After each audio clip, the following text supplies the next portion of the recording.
Wireless networks. Wireless network has become a part of our lives. We are so much into wireless networks, whether we are working from home or office, whether you have a business or a mall or a restaurant. We are using wireless as our primary medium to access internet. Now, the major internet service providers in India are also providing dual band wireless routers. It has 2.4 GHz and 5 GHz. So in this video, I'm going to talk about what is dual band router and what is 2.4 GHz band and 5 GHz band and how different from each. I'm going to talk about the pros and cons of each band, 2.4 GHz and 5 GHz. So with no delay, let's get into the video. And before that, if you haven't subscribed to my channel yet, please subscribe and share this video with your friends and family. Let me explain the differences between 2.4 GHz with 5 GHz. Like I mentioned, most of the internet service providers these days are providing a dual band router. So with 2.4 GHz, the connection speed will be little slower when it compares with the 5.5 GHz band.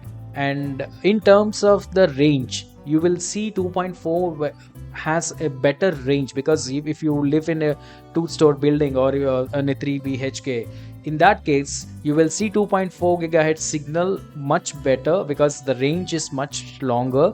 But when it comes to the 5 GHz, the range is much shorter, and again the speed will be more and the range is shorter. And 5 GHz won't have an interference with our other radio frequencies. For example, you have a Bluetooth device or a micro oven at your home, so these devices also use the same frequency of 2.4. so the interference of other devices, because they are using the same band, is lesser in 5 GHz, because very few devices use the same 5 GHz band.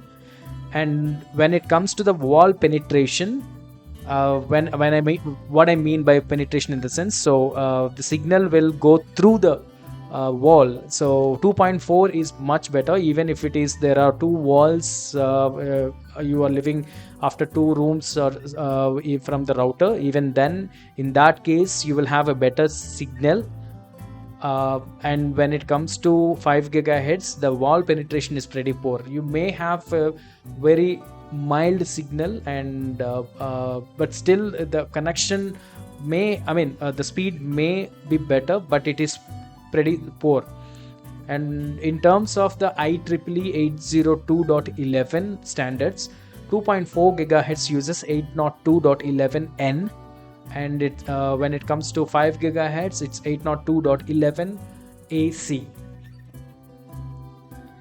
So this is a perfect example.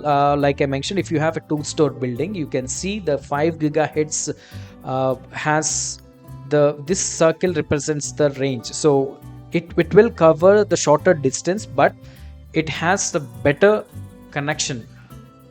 The speed is much faster when it compares to 2.4.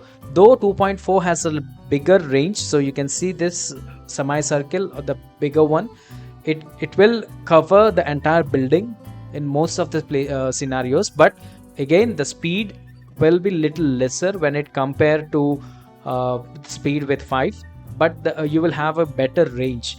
So this is how you can plan. In case if you are planning your Wi-Fi router, you can plan it accordingly.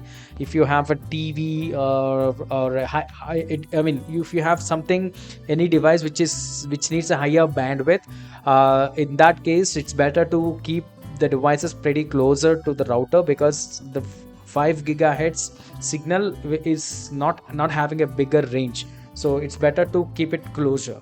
And devices like if you are regular browsing or you're just going through the news feed, all that, in that case you can go for 2.4. The speed is not worst, it is minimal, but you will have a better range in terms of the signal strength. Some of the facts about Wi-Fi. Wi-Fi uses this radio signal. The radio frequencies may differ, the bands may differ, but it is a radio signal, and it uses the most popular frequencies, or the most popular broadcasting frequencies are 2.4 and 5, which we just discussed. And one interesting fact is people will get confused with Wi-Fi and internet. Internet is an additional service which uses Wi-Fi to reach to the people. If you are having a better Wi-Fi signal, that doesn't mean you have internet connectivity. If internet is connected to that router, and in that signals, if you are getting internet, in that case only your internet is working on that particular device. So if you have a better Wi-Fi signal and if it is not connected to internet, that doesn't mean you are connected to internet. So this is a common thing that most of the people say that, hey, I have a good signal, I see a full strength of my signal, but I'm not able to connect to internet. That's because either that particular router is not connected to internet, or it is asking for an additional security to authenticate. In some cases, like if you go to a hotel or if you go to some restaurants, it will connect you to it will prompt you to sign in, and then you have to go for an additional security like an OTP or something to connect. So in that cases, it's different from the Wi-Fi signal, is different from the internet. Hope this is clear. And avoid any ground noises. The Wi-Fi signal, like I mentioned, it's a radio signal and it travels in the air. Now any ground noises, if there's a lot of noise, the sound waves may abrupt the signal. It will weaken the Wi-Fi signals, and that will have an impact on your speed. So ensure the ground noises are pretty low, or try to avoid as much as possible. And in 2.4, I have already mentioned that it can penetrate through the walls, but if there are so many buildings, then the Wi-Fi signal will get weak, because it has to penetrate several walls. So if you are living in an apartment, or if you are living in a concrete jungle, then the signal strength will come down. If it is 5 gigahertz, yes, definitely it has the lower range. So just make sure, if you are using a Wi-Fi router, try to place it in a higher area, I mean the surface, so that the signal can pass through easily.